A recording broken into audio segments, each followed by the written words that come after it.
Hey, it's Red Eye. It's like Meet the Press without the hand lotion. We're here with Rachel Marsden, Bill Schultz. Go to hell. Thank you, Bill. And on remote, we have David Pollak, co-chair of the New York State Democratic Party. You look marvelous. Thank you. And on San Francisco, we have political humorist, the legendary Will Durst. And there's his website, the WillDurst.com, I believe is what it's called. Am I correct, Will? Oh, that's great. Yeah, see? We try to help everyone out here.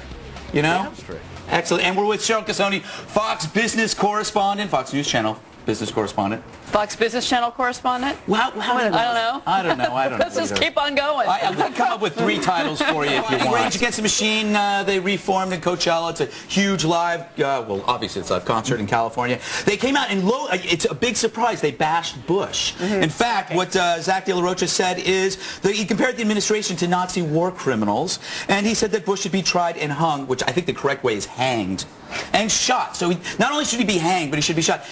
I don't know about this. I mean, I think that's really hurtful of him to say about Bush. Well, maybe he is hung.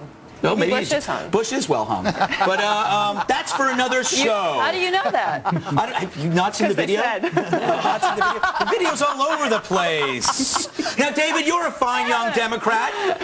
You know, isn't it kind of weak and, I don't know, sissy, if you may, to preach to the choir like that? It's hard to find somebody who likes Bush at this point. Don't you think it's kind of preaching to the choir to go out there and call him a Nazi? Yeah, but sure. But Rage Against the Machine was, of course, saying that from the very beginning. Their last album before they broke up, Battle of Los Angeles, all they did was criticize Bush, and much of what they said actually came true. So for my book, it's Jack De La Rocha for president in 2008 because the guy's a genius. But he, you know, the thing is, he complains that, you know, living in America is compared to Nazi Germany. The guy makes millions of dollars. No one stops him from saying anything. Isn't that true, Will? Isn't it a bit hypocritical to complain about how rotten this country is when you're doing so damn well? Yeah, but at least he's angry. He's got passion about something. It's not Avril Lavigne and your girlfriend is bad, and you know, I mean, at least this is. Oh, that was highly political. The last thing that these guys had passion about was Mumia. Remember Mumia? He's still in jail, right? So it really did him a lot of good. All this passion and rage and effort, right? You're talking about the cop killer. That was the you know, they love those crusades because it makes them feel good about themselves. But all they're really doing is talking to everybody who agrees with them, right, Cheryl? Well, am I supposed to know who Rage Against the Machine is? No, you don't I'm sorry, I missed the study packet on this program. I have no idea who they are. It's comments like that only make them more enraged. You know what? I really don't care what they say about the president, because who are they anyway? Well, they're very, very wealthy, and I think they're almost 60 now. Well, I think the Nazi war criminals are probably sitting back and saying, hey, you know what? Wait a minute. We worked way too hard to be compared to Bush. We were way more evil than him. The 3 that are left and have Alzheimer's. That's right. Are probably thinking that and then looking for the and diaper. drooling. They all live in Long Island.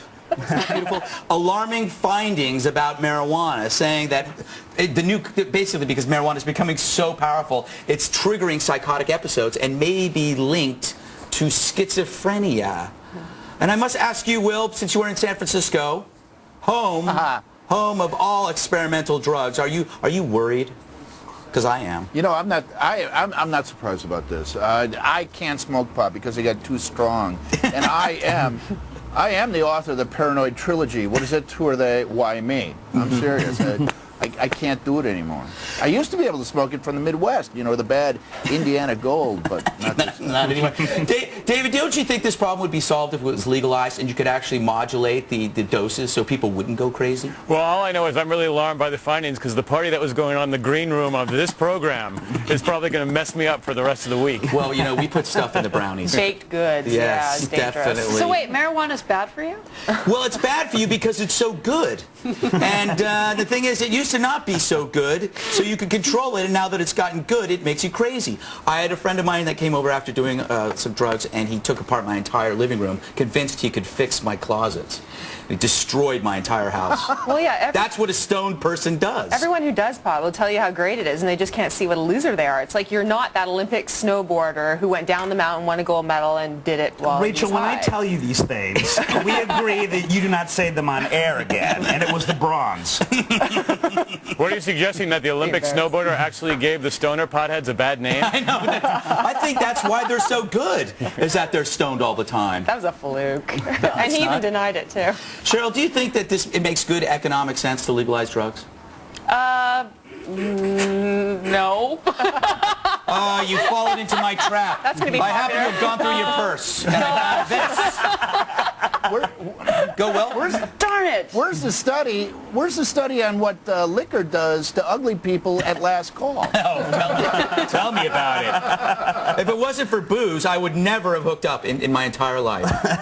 Thank you, God of alcohol, wherever you are. You're welcome, Greg. Oh, where did that come from? That is crazy. All right. You know, it's true, though. These studies are stupid. All right. Nicole Kidman is married to Keith Urban, right? Is that his name?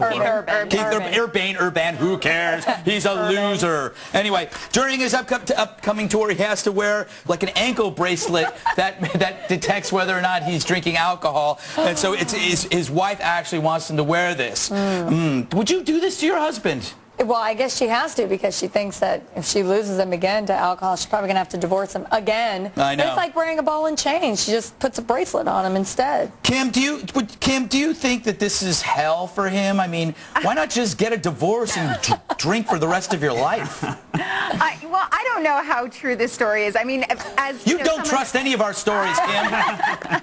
Because they all came from the Lindsay Lohan is a lesbian website, really. Exactly. No, if this is true, we'll see. But I think Nicole Kidman has a career. Like, I don't know if she has time to monitor her husband's alcohol consumption with, by locking him up on a ankle bracelet that monitors how much alcohol he drinks or if he drinks any alcohol.